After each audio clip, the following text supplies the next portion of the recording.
టీడీపీని వీడేది లేదని ఎంపీ జేసీ దివాకర్ రెడ్డి స్పష్టం చేశారు. అయితే ఎన్నికల్లో పోటీ చేయాలో లేదో ఆలోచిస్తానన్నారు. అనంతపురం లోక్సభ స్థానం పరిధిలోని సిట్టింగ్లను మార్చాల్సిన అవసరం ఉందని జేసీ చెప్పారు.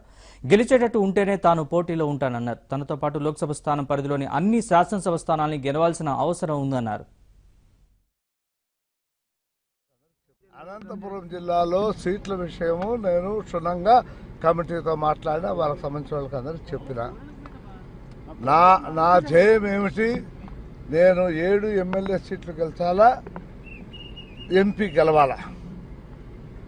వీళ్ళ ఆలోచనలు అంత బాగా కనపడడం లేదు నాకు.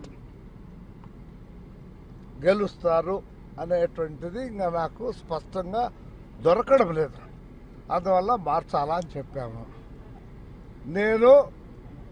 నేనంటే నా కుటుంబంలో ఎవరు నిలబడినా గెలవడమే మా ధ్యేయం. అది ఎట్లా కష్టపడతావా, ఏం చేస్తావా, ఎట్లా సస్తావా, ఊరు వేసుకుంటావా, ఇంకోటి అవసరంలా గెలిచి తీరాల. ఈ నాయకులు చెప్పిన దాన్ని బట్టి చూస్తే 100% కొంత నాకు అనుమానాలు ఉన్నాయి కొంతమంది వ్యక్తుల పైన. అవన్నీ చూసి చెప్పమన్నా నేను చాలా స్పష్టంగా చెప్పా. మీరు కొంత పునరాలోచన చేయాలని చెప్పా. పునరాలోచన అనేటువంటిది లేకుండా పోతే లిస్టు వచ్చిన తర్వాత మంచి చెడులు ఆలోచన చేసుకొని పోటీలో ఉండటమా మానుకోవటమా, నేను గెలిచాలనా లేదా, నేను పోటీ చేస్తే గెలిచి తీరాలి. నేను గెలిచి తీరుతానంటే రంగంలో ఉంటాం, మేము గెలవలేమంటే మానుకుంటాం. ఎవరి మీద అనుమానం వ్యక్తం చేయడం లేదా? ఇప్పుడు ఏబీసీ అనుకుంటున్నారు స్క్రీనింగ్ కమిటీ నాకు చెప్పింది. ఈ ఏబీసీకి ఇస్తున్నామండి మీ సెగ్మెంట్లో అన్నారు.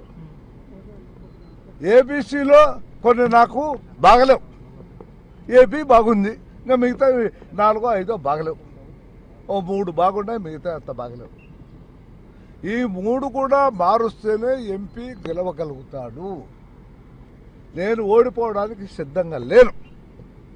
మరి ముఖ్యమంత్రి గారికి చెప్పి దాన్ని సెట్ చేసుకుంటే చాలా సంతోషిస్తాము. ఏది ఏమైనా ఎవరికి టికెట్ వచ్చేది లేదు తెలియలే. ఆయన అనౌన్స్మెంట్ చూసి పార్టీ మారాలనేది కాదు నా ధ్యేయం. అసలు పోటీనే చేయాలా మానుకుందామా అనేటువంటిది ఆలోచన.